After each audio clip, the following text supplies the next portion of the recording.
कई विध की इत बैठक जुदी जुदी जिनस चारों तरफों अर्श के देखी और पे और सरस देखी और पे और सरस बड़ा महल चौक चांदनी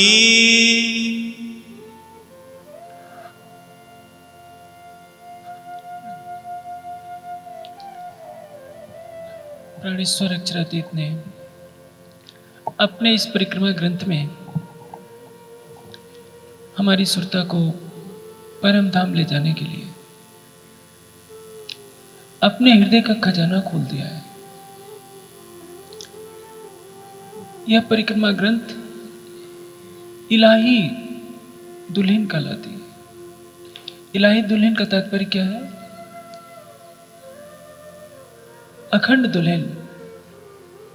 एक रूपक अलंकार के माध्यम से तुलना की गई है कि अक्षरातीत के हृदय का बहता हुआ रस ही 25 पक्षों के रूप में दृष्टिगोचर हो रहा है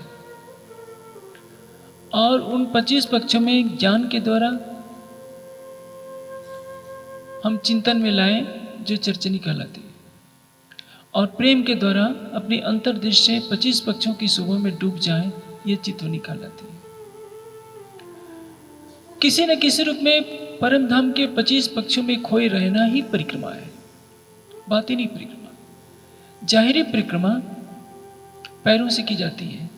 इसका भाव यह होता है कि किसी मंदिर या पूज्य व्यक्ति के चारों तरफ जब उनको केंद्र मानकर अपने गमन मार्ग को जब परिधि की तरह से घूमा जाता है गमन मार्ग पर, तो उसको परिक्रमा कहते हैं।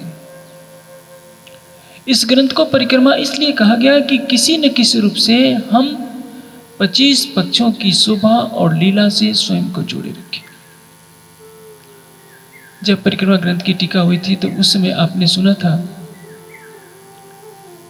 चाँद 14वीं रात का किस तरह से हौज कौसर के मध्य में टापू महल आया है और टापू महल की चांदनी पर चतुर्दशी की रात को सब सखियों के साथ राज्य बैठे हैं। कल्पना कीजिए वो दृश्य कितना मोहक होगा। हौज कौसर के चारों घाट, 16 देवरी का घाट, 13 देवरी का घाट, ये सब कुछ दिखाई पड़ रहा है।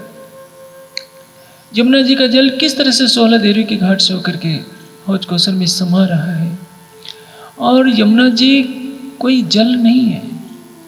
अक्षरातीत श्री राज्य के हृदय से प्रेम और श्यामा जी के हृदय से बहता हुआ आनंद का जो रस है वही तो सम्मिलित होकर यमुना जी के रूप में दृष्टिगोचर हो रहा है।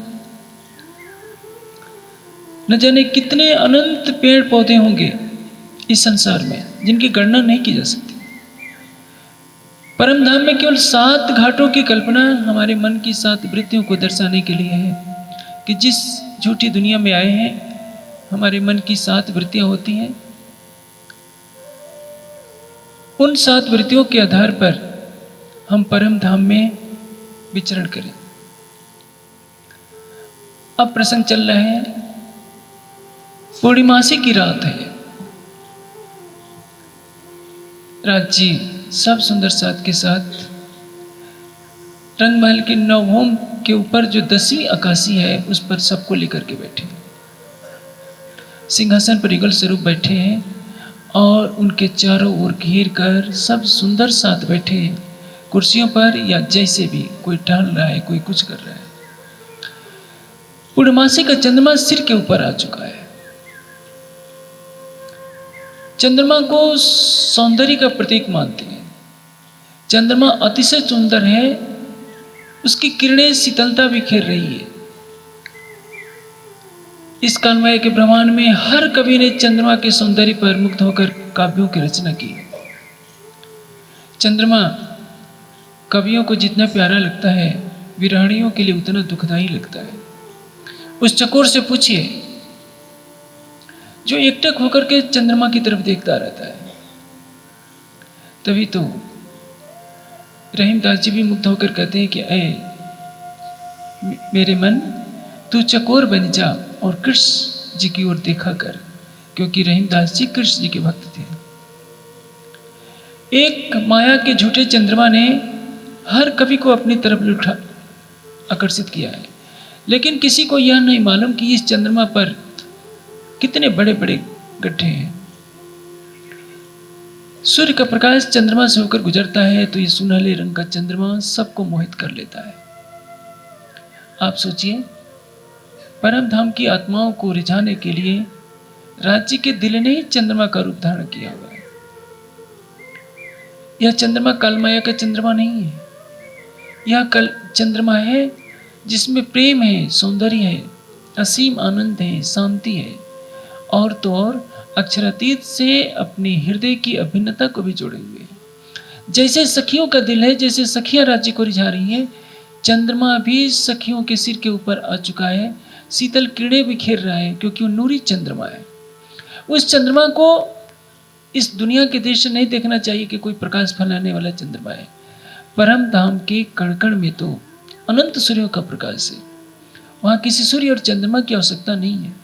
फिर भी लीला रूप में यह दर्शाया गया है कि कैसा वह चंद्रमा है और कैसा वह दृश्य है। इस पृथ्वी को देखिए। पृथ्वी में एक फूल बोया जाता है, पौधा लगाया जाता है, कितना शीतल सुगंध और सौंदर्य बिखरने वाला फूल हमें दृष्टिगोचर होता है। पहले भी मैंने कहा है, हिमालय की घाटी में अब चले जाएंगे, हजारों प्रकार के मनमोहक फूल खिले रहते हैं। काल माया के उस सौंदर्य की तरफ देखिए। आप ये कहीं बर्फीली चोटियों की तरफ चले जाइए, हिमालय की, गंगोत्री चले जाइए, बद्रीनाथ, केदारनाथ, कहीं भी चले जाइए। पहाड़ों पर बर्फ पड़ी होती है। जब सूरज की किरणें उस पर पड़ती हैं तो लगता है कि पहाड़ सोने का है। सुनहला पहाड़ बाद में चांदनी में दृष्टिगोचर होने लगता है। बर्फ से ढका हुआ पहाड़ अपने अंदर स्वर्णिम आभा ऐसे लिए हुए होता है कि हिमालय के अंदर एक सुमेरु पर्वत भी है। पुराणों में वर्णित किया गया है कि यह सारा स्वर्णमयी है, लेकिन वो सोने का नहीं है। बर्फ पर जब सूर्य की किरणें पड़ती हैं तो ऐसा लगता है कि पूरा पर्वत ही सोने का है। किसका सौंदर्य है? पानी का, जमे हुए बर्फ का और सूर्य की किरणों का। सूर्य किससे बना है? अंधेरे से। बर्फ किससे बनी है? जल से। और पृथ्वी पर ये जो बर्फ है, जल है, ये 5 तत्वों का ही तो रूप है, जो सभी मोह सागर से पैदा हुए हैं। पहले नहीं थे लेकिन अब दिख रहे हैं। यदि चाहे मंदाकिनी की धारा हो या भागीरथी की धारा हो, अलकनंदा की धारा हो, सभी हिमालय की बर्फीली चोटियों से निकल रही है। 5 तत्व एक दूसरे में रूपांतरित होते जा रहे हैं, जो स्वप्न के हैं। और हमारे अक्षरातीत का हृदय तो अनंत प्रेम, सौंदर्य और आनंद को अपने अंदर समेटे हुए हैं। अपने हृदय की अभिन्न स्वरूपा आत्माओं को रिझाने के लिए स्वयं अक्षरातीत ने 25 पक्षों के रूप में अपनी लीला का विस्तार कर रखा है। हम सोचते हैं कि हमारे से और राज्य से कुछ ये 25 पक्ष अलग हैं। यही तो हमसे भूल हो जाती है। वह आशिक इसलिए कहला रहा है कि स्वयं ही अपने दिल को असंख्य रूपों में प्रकट कर चुका है। वही रिझता है, वही रिझा रहा है। श्यामा जी के रूप में वही है। श्यामा जी को खुद रिझा रहा है और लीला रूप में श्यामा जी को ऐसी लीला करने के लिए नियोजित कर रखा है। श्यामा जी का समझ रही है कि मैं राज्य को रिझा रही हूँ, सखियां समझ रही है हम राज्य को रिझा रहे हैं। पृथ्वी भी तो रिझा रही है, चंद्रमा भी रिझा रहा है, क्योंकि चंद्रमा भी आत्मा का स्वरूप है। शीतल मंद सुगंधित हवा के जो झोंके बह रहे हैं वो भी किसी न किसी रूप में राज्य को रिझा रहे हैं। हर स्वरूप एक दूसरे को रिझा रहा है। इसलिए राज्य कहते हैं स्वरूप, सभी स्वरूपों में मैं हूँ और सभी स्वरूपों के रूप में मैं ही क्रीड़ा कर रहा हूँ, मैं ही रिझ रहा हूँ, मैं ही रिझा रहा हूँ। ये स्वलीला अद्वैत वादत का सिद्धांत है, जिसमें किसी के प्रेम में न्यूनता नहीं है, सभी का प्रेम बराबर है। इसलिए जब हम अंतर्दृष्टि खोल करके देखते हैं तो संभव है हमारी सुरता को परम धाम की तरफ केंद्रित करने में ये पूर्णमासी का चंद्रमा जिस दिन मध्य रात्रि के समय मध्य आकाश में दृष्टिगोचर होता है, आप सोच सकते हैं उस स्वरूप की लीला में डूबने का आनंद क्या हो सकता है। हमारी आत्मा इस नश्वर जगत में आई है, प्रकृति के सुंदर दृश्यों को देखकर हमारा मन मुग्ध हो जाया करता है। परिक्रमा ग्रंथ में भी यही नीति अपनाई गई है कि सुंदर साथ का चंचल मन प्रकृति के दृश्यों में यदि डूब सकता है तो उससे अनंत गुना सुंदर परम धाम के 25 पक्षों में क्यों नहीं डूब सकता।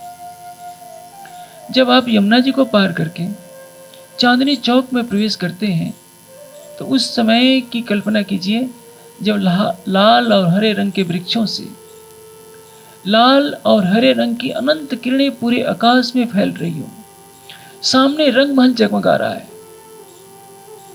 और जब आप रंग महल की चांदनी पर बैठकर मध्य रात्रि का दृश्य देखेंगे कि चंद्रमा आ गया है आकाश के ऊपर, सब सुंदर साथ के बीच में आप बैठे हैं। इस दुनिया में तो आप ध्यान कर रहे हैं तो कभी फोन की घंटी बज जाती है, कोई घर में आवाज कर देता है, वहां तो जिसको आप देखना चाहते हैं वो सामने है।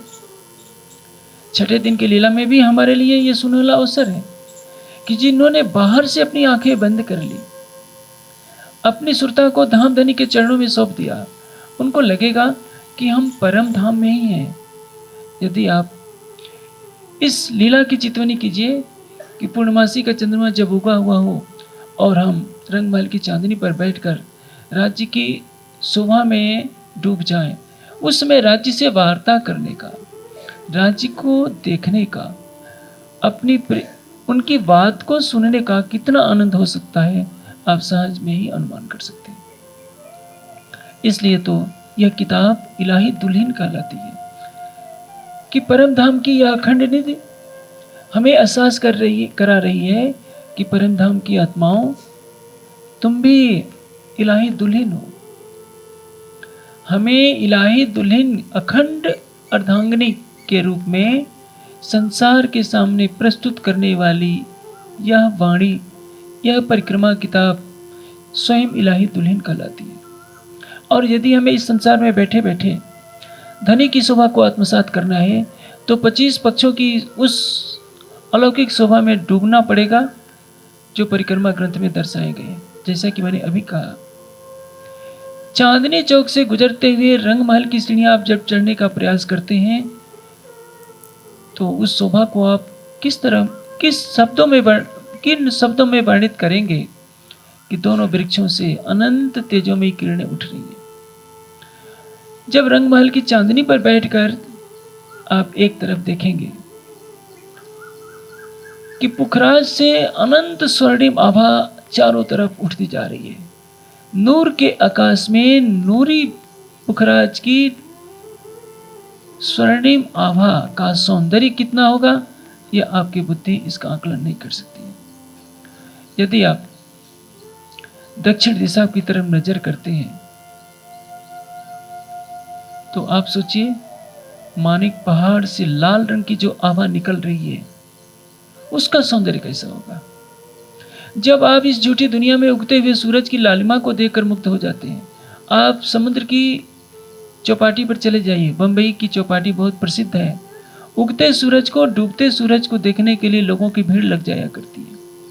आपके लिए तो राज्य ने परम धाम का यह दृश्य प्रस्तुत कर रखा है।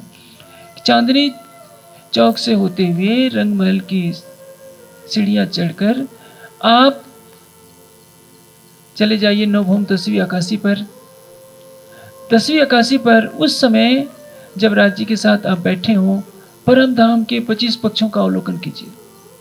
9वीं भौम के सिंहासन पर बैठकर 25 पक्षों के दृश्य का अवलोकन करना तो अलग बात है, लेकिन 10वीं आकाशी में पूर्णिमा की रात हो, पूर्णमासी का चंद्रमा खिला हुआ हो, यह चंद्रमा प्रेम को बढ़ाता है तो विरह को भी बढ़ाता है। विरहणी के घाव पर यह नमक ही भी छिड़कता है। विरहणी सोचती है, चांदनी अपने चंद्रमा के साथ लीला विहार कर रही है, मेरा प्रीतम मेरे से दूर है। वो चंद्रमा को जितना ही देखती है, उसके हृदय की ज्वाला और धधकने लगती है। हमारे भी हृदय में विरह की ज्वाला धधके, इसलिए दृश्य वर्णित किया गया है धामधनी के द्वारा परिक्रमा ग्रंथ में कि हमारा ये रूखा सूखा मन, संसार की वासनाओं में भटकता हुआ ये मन किसी भी तरह से यहाँ से हटकर तो 25 पक्षों की तरफ मुड़े और देखे कि हम जिस परम धाम में रहते आए हैं उनमें 25 पक्षों का कितना मनोरम दृश्य है। यदि हमें वहाँ की जरा सी सुगंध मिल जाएगी तो ऐसा कोई सुंदर साथ नहीं रहेगा जो उस चितवनी को किए बिना भोजन करना चाहे या परम धाम की चितवनी किए बिना संसार में कभी किसी से बात भी करना चाहे।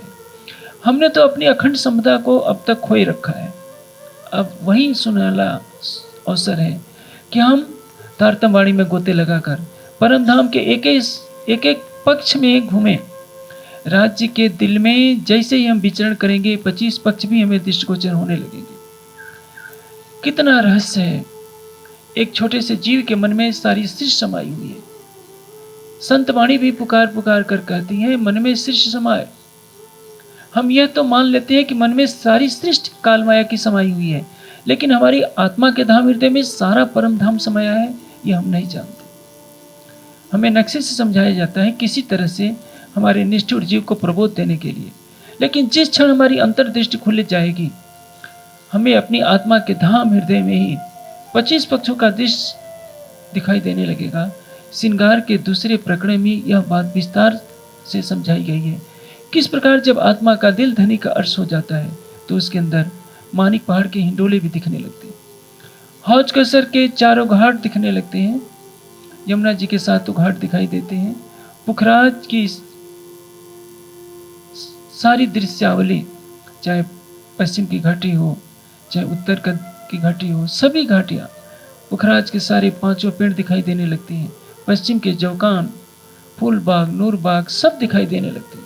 हमारे उस आत्मा के धाम हृदय में जिसको सूक्ष्मदर्शी से भी देखने की सामर्थ्य संसार के सबसे बड़े वैज्ञानिक के पास नहीं है। और परम धाम की ब्रह्मवाणी परिक्रमा ग्रंथ के रूप में आई ही इसलिए है कि सबकी नजर को संसार से हटा दो। यदि आप संसार के दृश्यों को देखने के लिए, यहाँ के पर्वतों को देखने के लिए, नदियों को देखने के लिए, सागर को देखने के लिए, वन उपवनों को देखने के लिए, फूलों को देखने के लिए आप चारों तरफ भागे फिरते हैं, आपका पैसा खर्च होता है, समय भी जाता है। आपका तो घर बैठे बैठे 25 पक्षियों में डूबना है, और वो भी अकेले नहीं, आपके साथ आपका प्राणेश्वर होगा, सभी सुंदर साथ होंगे। सोचिए उस आनंद की क्या खूबी हो सकती है।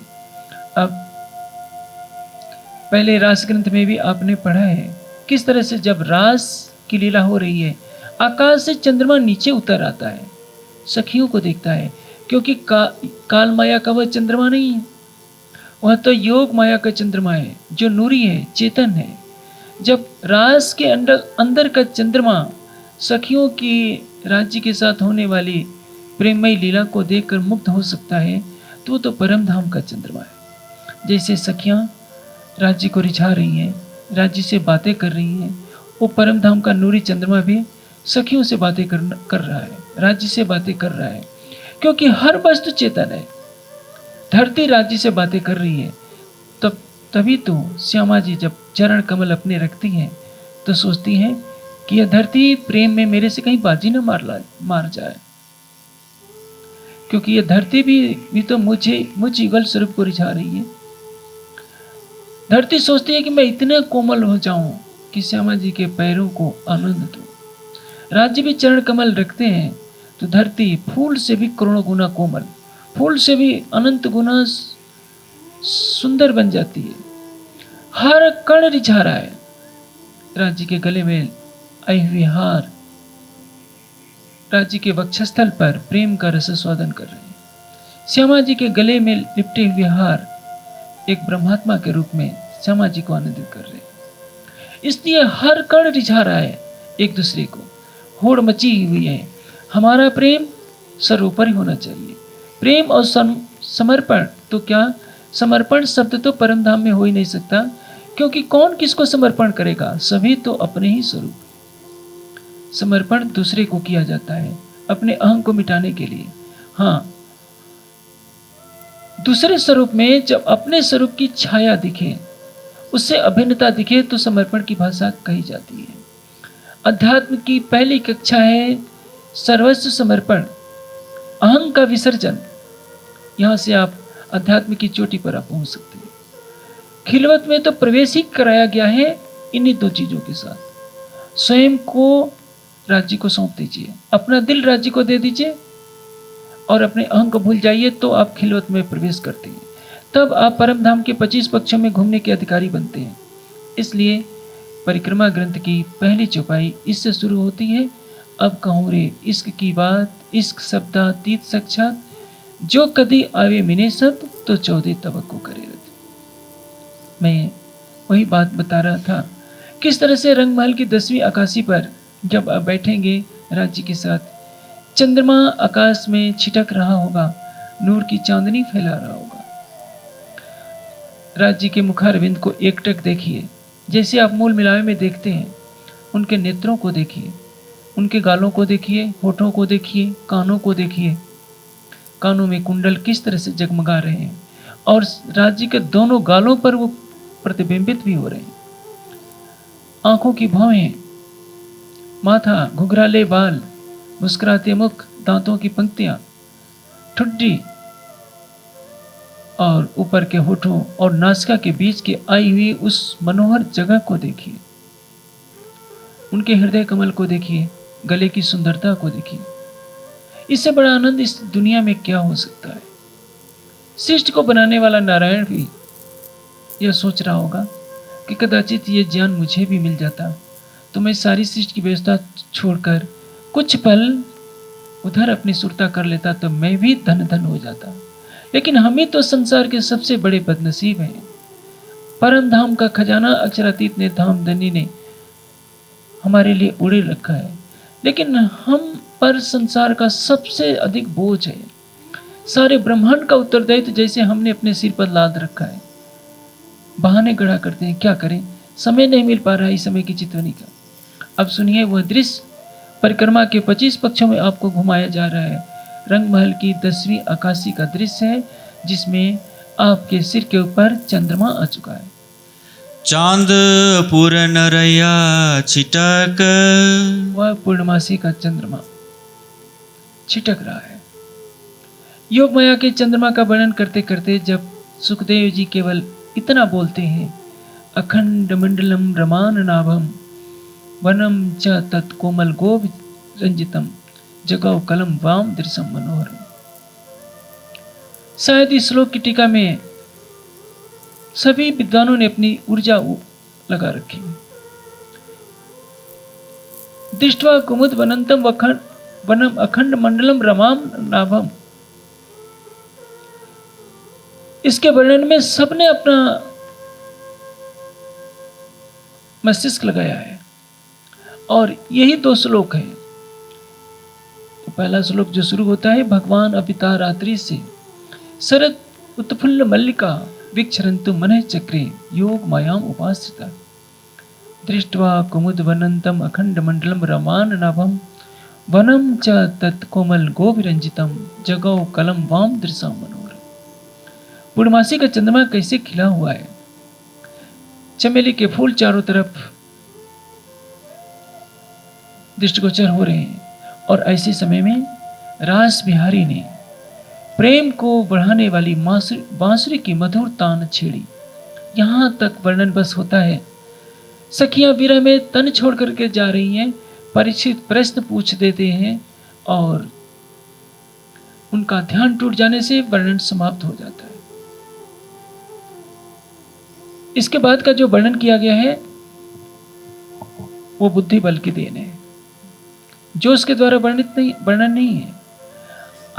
इंद्रावती की आत्मा के धाम हृदय में विराजमान होकर अक्षरातीत अपने आवेश से सारा वर्णन कर रहे हैं कि देखो सुंदर साथ, अपनी सुरता को परम धाम के 25 पक्षों में ले चलो। जब रंगमहल की चांदनी पर यानी 10वीं आकाशी में पूर्णमासी का दिन हो और चंद्रमा अपने संपूर्ण सौंदर्य के साथ छिटक रहा हो, जहां सबके अंदर अनंत सौंदर्य है। चंद्रमा भी उतना ही सुंदर है जितना श्यामा जी है, क्योंकि चंद्रमा भी आत्मा का स्वरूप है। वहां कोई कम या ज्यादा सुंदर नहीं है। राज्य जितने सुंदर हैं उतनी ही सखियां हैं, उतनी ही खूब खुशहालियां हैं। हर पशु पक्षी में भी वही सौंदर्य छिटक रहा है, क्योंकि अपूर्णता नाम की कोई वस्तु परम धाम के अंदर नहीं होती। फिर आपकी आत्मा में अपूर्णता का आभास क्यों हो रहा है?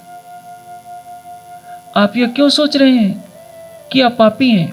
आप क्यों सोच रहे हैं कि हम पद दलित हैं, कंगाल हैं, झोपड़ी में रहने वाले हैं, गृहस्थी की जंजीरों में बंधे हुए हैं, हम राज्य को नहीं देख सकते? इस हीन भावना को समुद्र की खाई में फेंक दीजिए। अपनी आत्मा का बल लेकर खड़े हो जाइए कि मेरे जीव ने काला कलूटा तन धारण किया है, मेरा जीव एक झोपड़ी में रहने वाला है, मेरा जीव अनपढ़ है, मूर्ख है, पापी है, कामी, क्रोधी, लोभी, अहंकारी है। मेरी आत्मा ने इसकी संगति की है तो ये भी पवित्र हो जाएगा। यदि पारसमणि के स्पर्श मात्र से जंग लगा लोहा सोना बन सकता है, एक दीपक दूसरे दीपक को जलाकर अपने जैसा बना सकता है, तो अक्षरातीत की अर्धांगिनी की सुरता जिस जीव पर बैठेगी, क्या जीव विरह की अग्नि में नहीं डूब सकता? लाखों जन्मों के पापों की जो रास जमी पड़ी है आपके चित्त में, विरह की एक चिंगारी से जल करके राख हो जाएगी। आपको केवल परम धाम की तरह अपनी नजर करनी है। अतीत के खट्टे मीठे अनुभवों को समाप्त कर दीजिए। आपने जो पाप किया है उन पापों को भूल जाइए, आपने जो पुण्य किया है इसको भी भूल जाइए। केवल एक लक्ष्य रखिए कि मैं परम धाम की आत्मा हूँ। अक्षरातीत के लिए मेरा रोम रोम समर्पित है। मेरे हृदय में अक्षरातीत की शोभा अखंड रूप से दिखनी चाहिए। और अपनी सुरता को परम धाम के 25 पक्षों की तरफ ले चलिए। चंद्रमा को भी अपना ही स्वरूप समझिए कि यह चंद्रमा हमारी तरह ही अर्धांगिनी के रूप में राज्य को रिझा रहा है। एक प्रेम करने वाला है और एक वह है जिससे प्रेम किया जाता है। जिससे प्रेम किया जाता है वह मासूक होता है, जो प्रेम करने वाला है वह आशिक होता है। जिससे प्रेम किया होता है वह अपना हृदय सौंप चुका होता है पहले ही, तभी उसके प्रेम के आकर्षण में आशिक तड़पता है और अपना हृदय सौंपता है। हृदय तो दोनों को ही सौंपना पड़ेगा, ताली दोनों हाथ से बजेगी। इसलिए यदि आप चितौनी में भ्रमण करना चाहते हैं तो आप अपना दिल राज्य को सौंप दीजिए। आप कैसे हैं यह सोचने का अधिकार आपका नहीं है।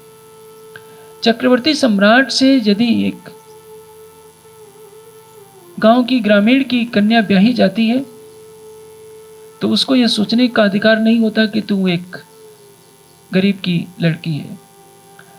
आपने इतिहास के पन्ने जब पलटे होंगे महाभारत के, तो आपने सुना होगा मत्स्योदरी कन्या जिसका विवाह पहले पराशर ऋषि से हो चुका था, जिससे व्यास जी का जन्म होता है। बाद में वही कन्या विश्व पितामह के प्रयास से उनके पिता शांतनु से ब्याही जाती है। अपूर्व सौंदर्य है। आप भी तो यह सोचिए, यदि राजा शांतनु मलाह की कन्या से विवाह करते हैं, कुछ तो विशेषता होगी। आपकी भी तो कोई ना कोई विशेषता है कि आपको यह परम धाम का ज्ञान क्यों मिल रहा है। चारों वेदों के विद्वानों को यह ज्ञान नहीं मिल रहा है। चारों शंकराचार्यों को यह पता नहीं कि निराकार से परे कैसे जाया जाएगा। आपको जबरन किसी न किसी रूप में परम धाम के 25 पक्षों में घुमाया जा रहा है। साकार और निराकार से परे हटाकर, बेहद से भी परे हटाकर परम धाम के स्वलीला अद्वैत में विचरण किया जा रहा है, जहां हर कण पुकार कर कह रहा है मैं अक्षरातीत की अर्धांगिनी हूं। इसलिए प्रिया प्रीतम का भाव सबके अंदर है। एक ही अक्षरातीत कहीं प्रीतम बना हुआ है, वही तो प्रिया भी बना हुआ है। अंतर पट खोल देखिए, दो आवत एक नजर। राज्य के अंदर श्यामा जी है, श्यामा जी के अंदर राज्य है। श्यामा जी के अंदर से राज्य का स्वरूप प्रकट होता है। 5वीं भूमिका की लीला में हर ब्रह्मात्मा के तन से राज्य का रूप प्रकट होता है। हर कण में राज्य का स्वरूप क्रीड़ा कर रहा है। वहीं चरितार्थ होता है सर्वम खलिदम ब्रह्म। अब आप पूर्णमासी की चंद्रमा की रात का आनंद लीजिए, पूर्णमासी की रात्रि के चंद्रमा के सौंदर्य का आनंद लीजिए, और वहीं बैठे बैठे राज जी के साथ बातें करते हुए एक एक पक्ष को देखिए, चाहे वो पुखराज हो, चाहे मानिक हो, चाहे हौज कौसर हो, चाहे कुंज निकुंज बन हो, चाहे सामने रंगमहल के आने वाला अक्षरधाम हो, चाहे आठों सागरों की लीला हो, जिधर आपकी नजर आ जाएगी लगेगा कि मेरा ही प्रियतम तो मेरे साथ है। वहाँ समय का बंधन नहीं, दूरी का बंधन नहीं कि रंगमहल से ये सभी इतने दूर हैं, दूर से भी दूर हैं, नजदीक से भी नजदीक है।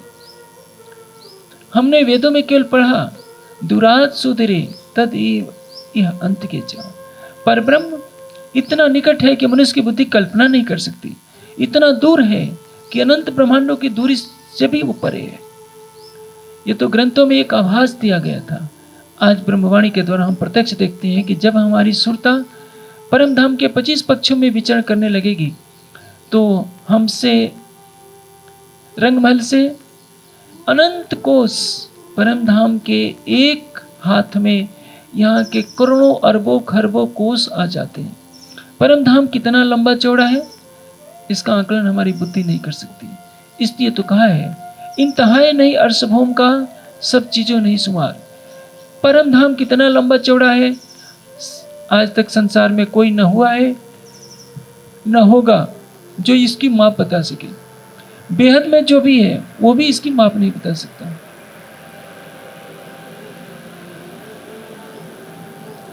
उसी प्रकार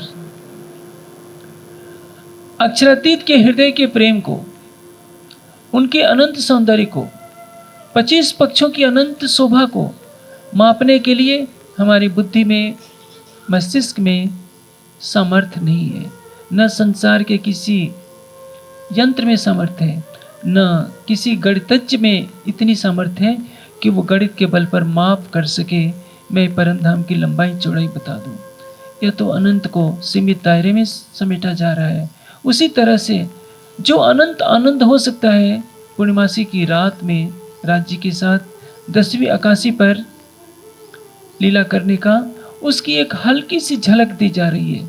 जैसे गंगा के जल की एक बूंद को आपकी जीवा पर रखकर कहा जा रहा है कि यह देखिए गंगा का जल कितना मीठा होता है, लेकिन जब आप एक बूंद को चख करके मुक्त हो जाते हैं, नहीं हम तो गंगा में डूबना चाहते हैं। बस इस प्रकरण का यही उद्देश्य है, झलक दिखाकर आपको मंत्र मुग्ध कर देना, ताकि आप उस शोभा को निहारते निहारते राज्य के दिल में डूब जाए। जब आपके अंदर प्रेम का रस बहने लगेगा तो आप दिल में प्रवेश करना चाहेंगे, और दिल में डूबने के बाद अक्षरातीत के दिल में जो अनंत निधियां हैं उसका रसास्वादन आप कर पाएंगे। इसी को कहते हैं मारिफत की अवस्था। और हर ब्रह्मात्मा को यह लक्ष्य पाने के लिए अपना सब कुछ झोंक देना चाहिए। यह यौवन किस काम आएगा, यह बुद्धि किस काम आएगी?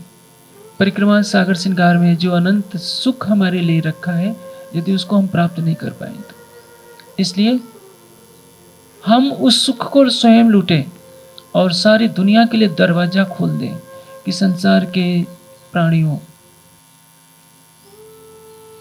अब ईश्वरी सृष्टि कौन है, ब्रह्म सृष्टि कौन है, यह विषय नहीं है। विषय यह है कि हम हर प्राणी को उसी दृश्य देखें। कोरा से कोरा जीव भी तो प्रेम करेगा राज्य से, राज्य झलक तो दिखाएंगे कि हौज कौसर कैसा है, पुखराज पहाड़ कैसा है।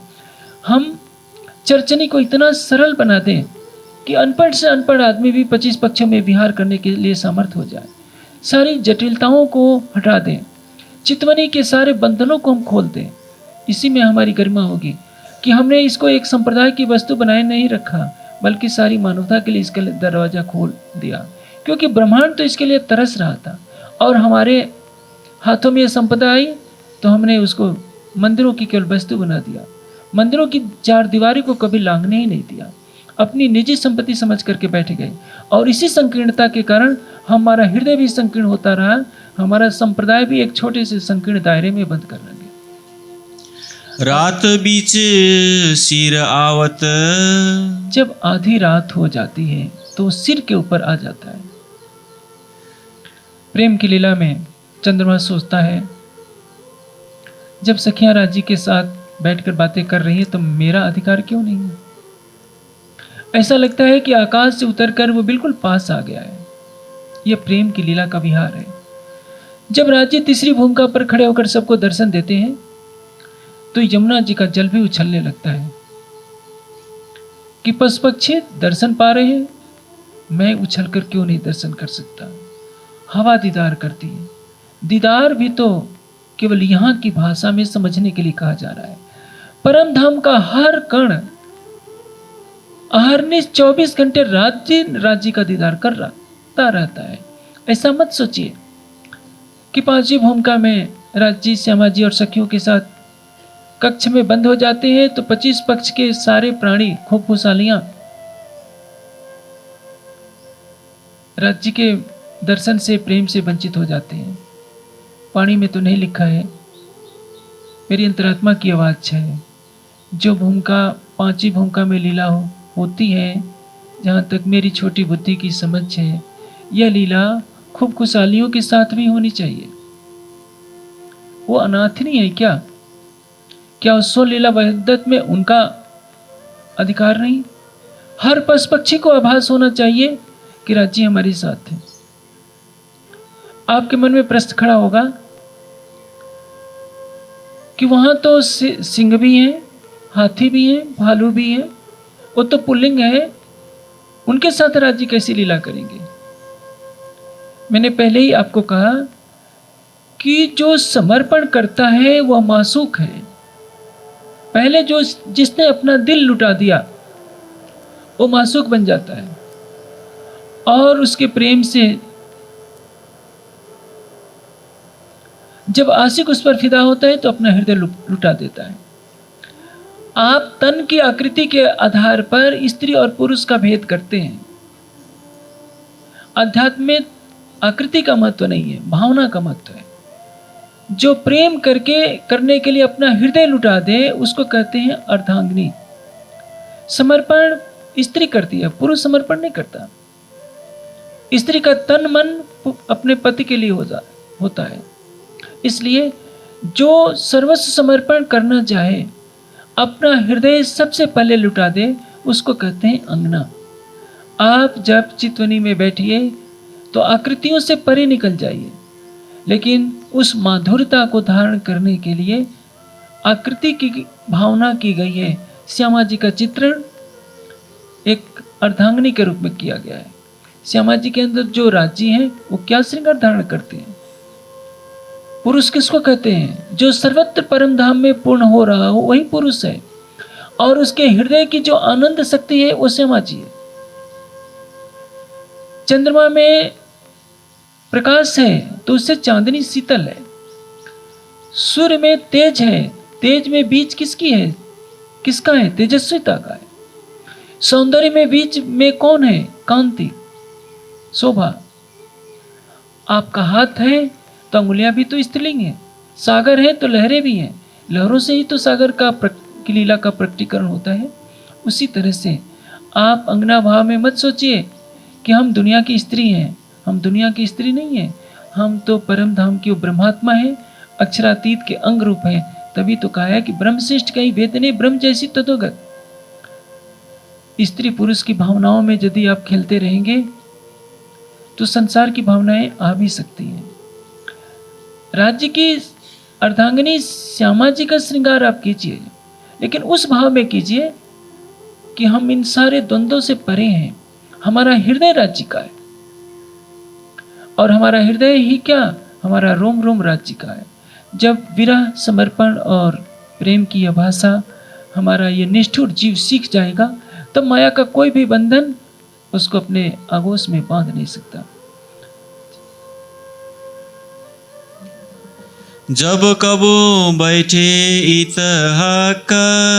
जब कभी राज्य लीला करने के लिए पूर्णिमा की रात को 10वीं आकाशी के ऊपर सिंहासन पर बैठते हैं तो चंद्रमा भी बिल्कुल पास आ जाता है।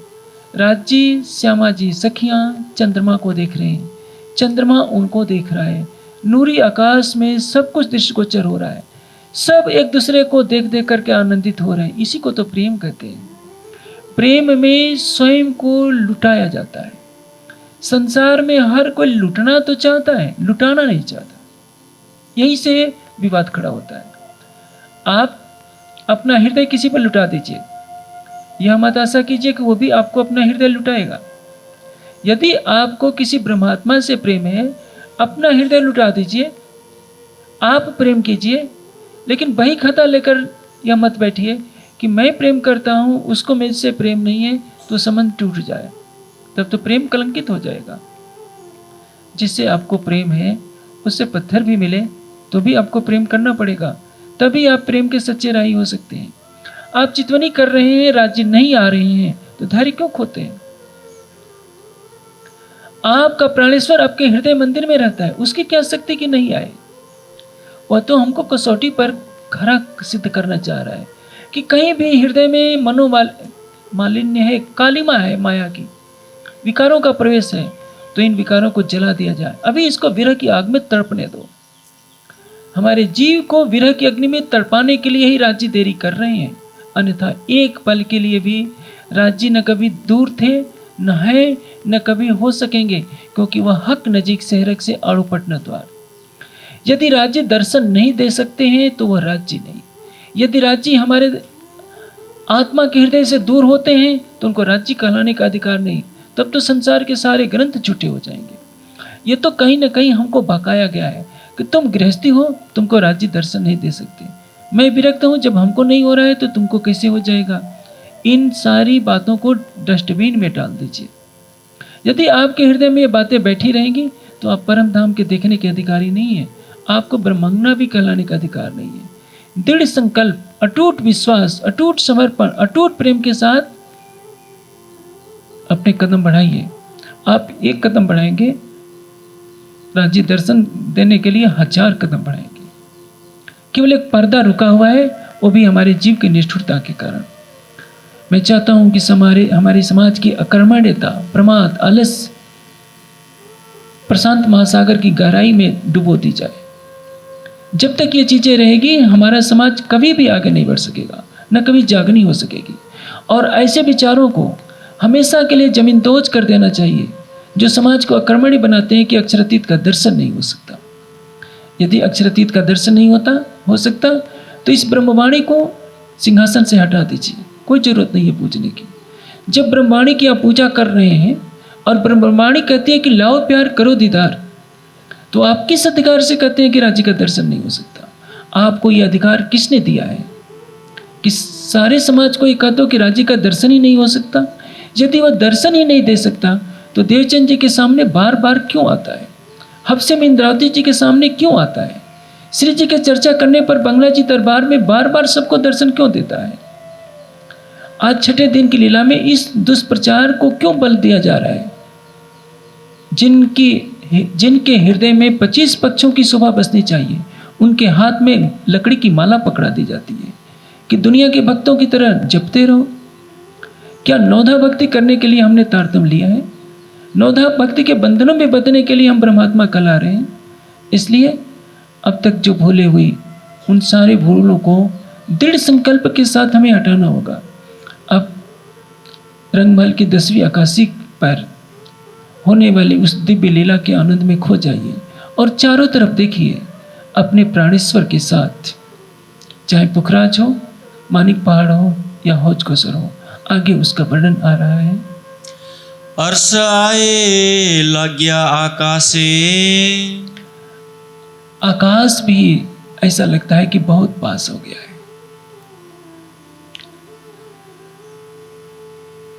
जब यमुना जी के ऊपर का दृश्य देखेंगे आप,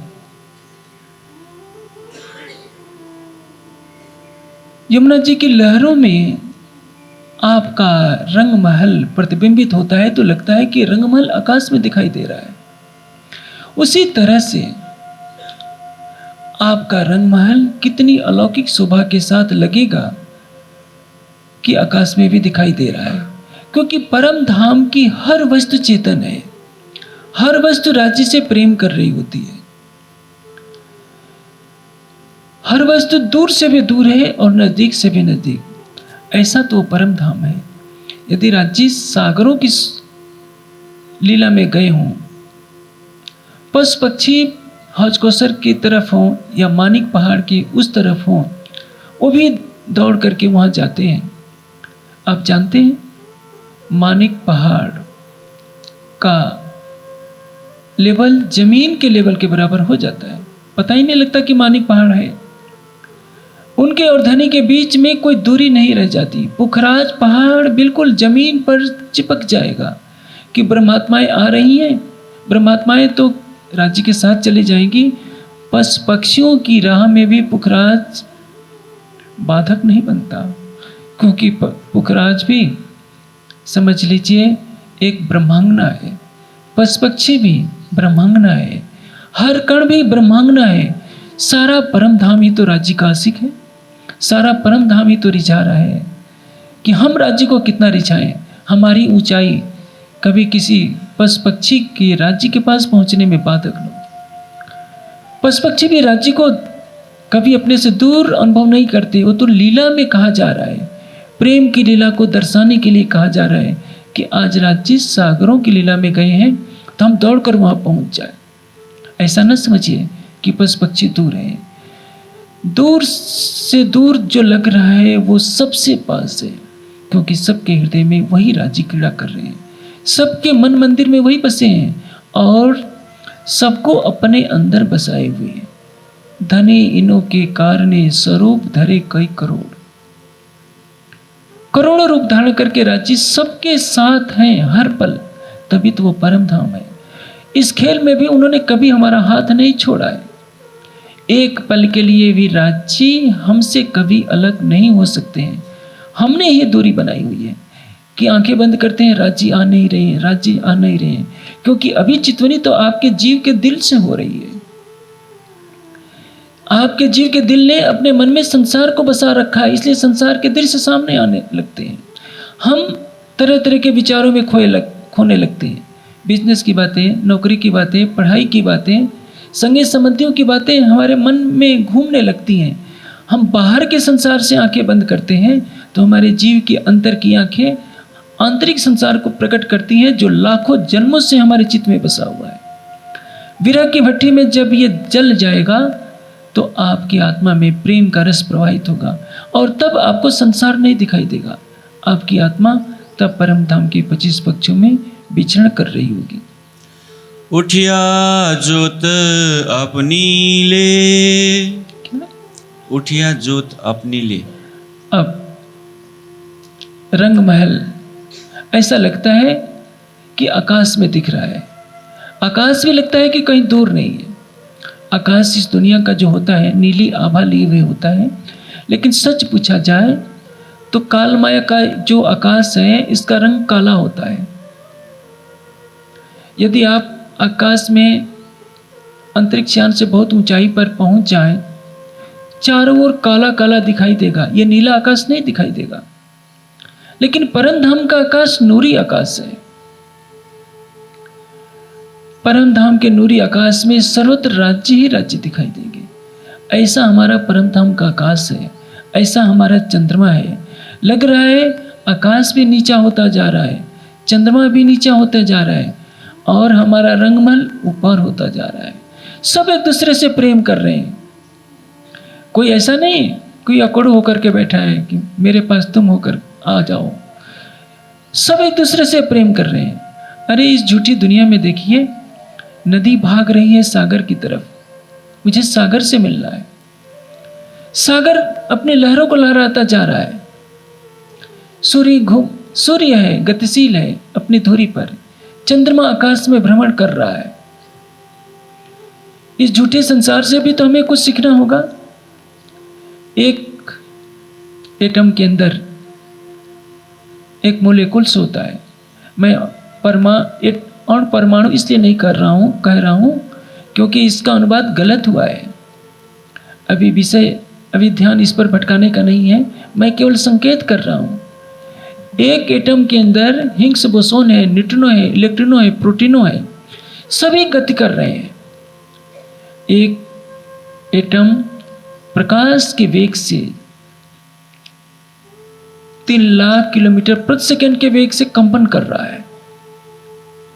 पृथ्वी घूम रही है, चंद्रमा घूम रहा है, सूर्य घूम रहा है, गैलेक्सी घूम रही है, सारा ब्रह्मांड तो घूम रहा है।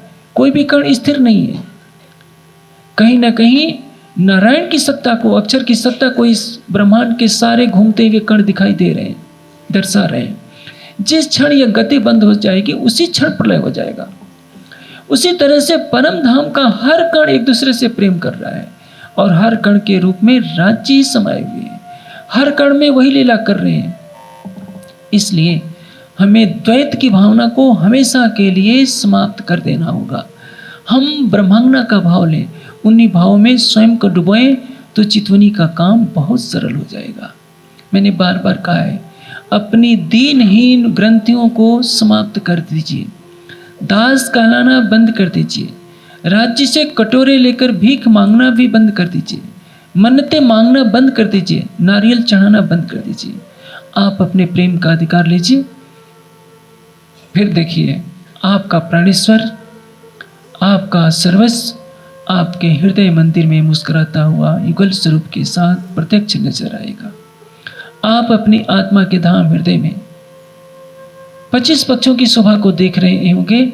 उसकी एक छोटी सी झलक दिखाई जा रही है। जब रंगमहल की चांदनी पर बैठकर आप देख रहे होते हैं तो ऐसा लगेगा जैसा कि मैंने कहा, चंद्रमा और आकाश भी निकट आ गए हैं और कहीं हमारा रंगमहल भी आकाश में है, क्योंकि दूरी का बंधन नहीं है। ये सारी दुनिया तो इस कालमाया के ब्रह्मांड में है। जरा सी कुछ गड़बड़ होती है, बिल्डिंग में क्रैक आ जाती है तो हमारी बिल्डिंग घर भरभरा जाती है। वो परम धाम है। वहाँ यहाँ तक तो गणना में समझने के लिए कह दिया जाता है कि बड़ी रंग की हवेलियाँ इतनी योजन ऊंची है, हम सुन करके चकरा जाते हैं। ऐसा मत समझिए कि कभी गिर भी पड़ेगी। वो परम धाम का एक कण भी गिरने वाला नहीं है। वो तो अनंत ब्रह्म रूपता है। एक पत्ता भी परम धाम का न कभी गिरा है न गिरेगा। एक पशु पक्षी का बाल भी न कभी गिरने वाला है न गिरा, क्योंकि वो तो चैतन्य है, सच्चिदानंद स्वरूप है, लीला रूप में दिखाई दे रहा है। इसलिए हर पत्ते पत्ते में, हर फूल की डाली में, यमुना जी के जल की एक एक बूंद में, वहाँ की धरती के एक एक कण में वही आपका युगल स्वरूप क्रीड़ा कर रहा है। अक्षरातीत का हृदय ही सभी रूपों में क्रीड़ा कर रहा है और आप भी तो अक्षरातीत के दिल हैं। फिर भीख किससे मांगते हैं कि राज जी, मेहर सागर का गोटा पढ़ते पढ़ते इतने वर्ष हो गए, आपने हमारी ये कामना पूरी क्यों नहीं की? आप अपना हृदय जब दे देते हैं तो आपको ये चिंता करने की आवश्यकता नहीं। अधिकार जब तक आप मांगना नहीं सीखेंगे, अधिकार के साथ कर्तव्य नहीं करना सीखेंगे। कर्तव्य है अपना दिल उनको दीजिए, अपने हृदय का पहला प्रेम उनके लिए कर दीजिए। फिर देखिए राज जी आपसे सिफारिश करेंगे कि बोलो तुम क्या चाहते हो। आपको नहीं कहना पड़ेगा कि मेरी ये इच्छा है। बंदे से अल्लाह पूछेगा, बंदे तेरी रजा क्या है? लेकिन हमने तो भीख मांगना सीखा है, दासों की भक्ति सीखी है। राजी भी मुंह फेर लेते हैं। इन पागलों को मैं क्या बताऊं कि मैं हनुमान जी नहीं हूं, गणेश जी नहीं हूं कि मेरा पाठ करोगे, लड्डू खिला दोगे तो मैं खुश हो जाऊंगा। मैं तो तुम्हारे से तुम्हारा दिल चाहता हूं। श्री मोहम्मद कहे, ऐ मोमिनो सुनो मेरे वतनी यार, कसम करावे कुर्बानियाँ, आओ मैं मारे किलार। हम अपना प्रेम उनको दें, अपना दिल उनको दें, अपने हृदय मंदिर में उनको देखें। फिर देखिए आगे क्या होता है। आप तो बोल भी नहीं पाएंगे, क्योंकि वो कोई चक्रवर्ती सम्राट नहीं है इस दुनिया का। वो तो सम्राटों का सम्राट है, ईश्वरों का ईश्वर है। अनेकों ब्रह्मा विष्णु शिव जिस नारायण से प्रकट होते हैं, और वह नारायण अक्षर के स्वप्न में संकल्प मात्र से मोह सागर में प्रकट होता है। वह अक्षर भी जिस अक्षरातीत का दीदार करता है और वह अक्षरातीत आपको रिझाते हैं। हक को काम कुछ और नहीं, देवे रूहो लाड लज्जत। उस अक्षरातीत की आप अर्धांगिनी है, प्रेसी है, प्राणेश्वरी है। वह आपका प्राणेश्वर है तो आप भी उसके प्राणेश्वरी हैं। आप भिन्नता की कल्पना करके अपने प्रेम पर अमिट काला दाग न लगाइए। यदि आप अपनी अभेदता को समाप्त कर देते हैं तो राज्य के प्रेम पर आप प्रश्न खड़ा करते हैं, स्वलीला अद्वैत पर प्रश्न खड़ा करते हैं। इसलिए आपको ऐसा करने का अधिकार नहीं है। आप स्वलीला अद्वैत की भावना से चितौनी में बैठिए, अपने प्रेम में अपने हृदय के सिंहासन पर उनको बिठाइए। आज नहीं बैठेंगे, कल नहीं बैठेंगे, विरह के आंसू अक्षरातीत का भी सिंहासन कपा सकते हैं। जब इंद्रावती जी कहती हैं हफ्से में, जो लो आपा पान निनाखिया आंख मीची त्यारे तूने आवे शर्म। यह अधिकार की भाषा है। आपको लाज तब आएगी जब यह शरीर छूट जाएगा। ये कौन कहेगा? भक्त नहीं कहेगा, दासी नहीं कहेगी, वो प्राणेश्वरी कहेगी। आपको आना ही पड़ेगा। और प्रत्यक्ष इंद्रावती अपने सामने बुलाती है, अक्षरातीत को आना पड़ता है और अपनी सारी शोभा देनी पड़ती है। आप संसार में खुदा का खिताब नहीं चाहते हैं, बहुत अच्छी बात है, कुछ न मांगिए। प्रेम मांगने का जन्मसिद्ध अधिकार है। मांगने का भी अधिकार नहीं, लेने का अधिकार है। मांगना और लेने में अंतर होता है। मांगना उससे होता है जो पराया होता है। हम तो आपके हैं और ये हमारा तो अखंड अधिकार है, हम इससे लेकर ही रहेंगे। लेकिन उसकी कीमत देनी है अहम का विसर्जन, शरीर और संसार से परे होना और हृदय को सौंप देना, और कुछ की जरूरत नहीं है। राज जी आपसे 1 लाख का बागा चढ़ाने के लिए नहीं कह रहे हैं, आपसे 56 भोग चढ़ाने को नहीं कह रहे हैं। 56 भोग चढ़ाकर तो आप बहुत सस्ते में सौदा कर लेना चाहते हैं। आप लखपति हैं, 56 भोग बना लेंगे। दिल अपना नहीं देना चाहते हैं। आपने अपना दिल तो अपनी पत्नी को दे रखा है, पत्नियों ने पतियों को दे रखा है, बच्चों को दे रखा है, बच्चों ने झूठे मामा पापा मम्मी को दे रखा है। क्योंकि माता पिता कहने में तो आजकल छोटापन लगता है, मैं वही भाषा बोल दे रहा हूँ। जिनको आप अपना दिल दिए हैं उधर से दिल हटा लीजिए, पहले राज्य को दे दीजिए, फिर घर वालों को देते रहिए। यदि आपने यह परीक्षा पास कर ली तो राज्य एक पल भी कभी भी दूर नहीं रहेंगे। वो दर्शन देने के लिए यहाँ की भाषा में तड़पते हैं, हम तड़पना ही नहीं जानते, औपचारिकता पूरी कर देते हैं। मंदिर में मत्था टेकेंगे, कान पकड़ेंगे। क्यों कान पकड़ रहे हैं? क्या आप पापी हैं? आपकी पत्नियां आपके आगे आकर ये नाटक करें तो जितने भाई बैठे हैं कहेंगे कि किसी मनोचिकित्सक के पास ले चलो। हमने तो वही लीला करनी है। हनुमान के मंदिर में जाने वाला कान पकड़े, भैरव के मंदिर में जाने वाला कान पकड़े कि हे देवता आपकी सेवा नहीं कर पाए, माफ़ कर दो। लेकिन अर्धांगिनी अपने प्राणेश्वर के सामने कान पकड़े, भीख मांगे, डरती कांपती रहे। सोचेगा कि राज्य भी सोचेंगे कि ये परम धाम देखने के काबिल ही नहीं है। इसलिए हम सुंदर साथ 300 वर्षों से चलती हुई अपनी भूलों को हटाएं तो बहुत अच्छा रहेगा। मेरी बातें हो सकता है समाज में किसी को अटपटी लगे, पसंद नहीं आए तो मैं क्षमा चाहता हूँ। लेकिन जिन्होंने प्रेम की भाषा सीख ली, यदि प्रेम की प्रारंभिक भाषा सीखनी है तो पुराण संहिता पढ़ लीजिए, आपको पता चल जाएगा। सागर श्रृंगार तो प्रेम का चरम उत्कर्ष है। मारिफत का प्रेम श्रृंगार में दर्शाया गया है। राज्य के जिस संग में डूब जाओ उसी में डूब जाओ। न श्यामा जी की याद रहेगी, न आपको अपनी परात्मा की याद रहेगी। आपका प्राणेश्वर एक एक अंग में दिखाई देगा। चरण भी उतना ही सुंदर जितना मुखारविंद सुंदर, हृदय कमल भी उतना ही सुंदर। एक स्वलीला अद्वैत वहदत में एक एक अंग की समान शोभा है। हर आभूषण उतना ही शोभा दे रहा है। सभी हार बराबर शोभायमान है, हर कण की बराबर सुंदरता। ऐसा है आपका परम धाम, ऐसी ही आपकी परम धाम की लीला। अब चूंकि मेरा समय समाप्त हो रहा है, वैसे तो इस प्रसंग की चर्चा करते जाएं तो मुझे लगता है 4 घंटे भी हो जाए कोई उठना नहीं चाहेगा, लेकिन मैं अपने ही बनाए हुए नियम को नहीं तोड़ सकता। समय पूरा होता है, चौपाई दोहराइए, पुनः आपको शाम के समय चर्चा सुनने को मिलेगी। मैं तो चाहता हूँ कि सुंदर साथ वाणी में इतना डूब जाए, आपको आनंद देने के लिए 14 दिनों का कार्यक्रम रखा गया। सुंदर साथ में कई ने पूछा कि 14 दिन क्यों रखा गया है, तो मैंने ही कह दिया। भविष्य में आप जितना चाहेंगे, अभी सुंदर साथ अनेक नगरों से, गांवों से, प्रदेशों से आए हुए हैं।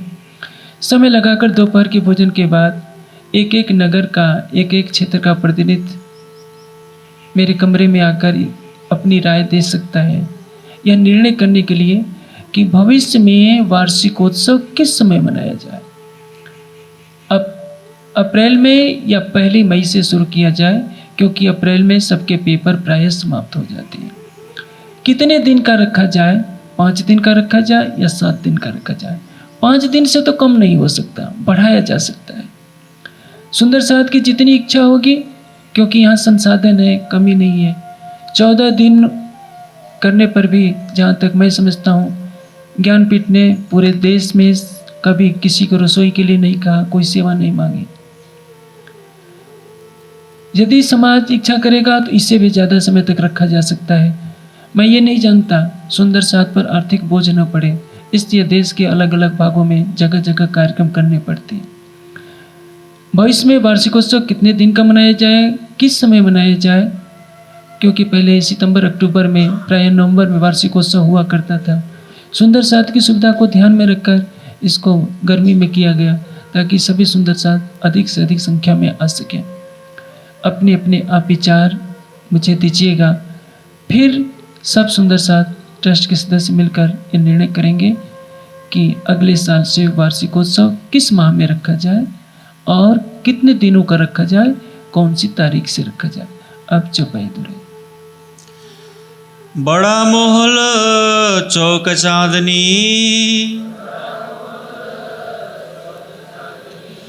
चांद पूरन रया छिटाक,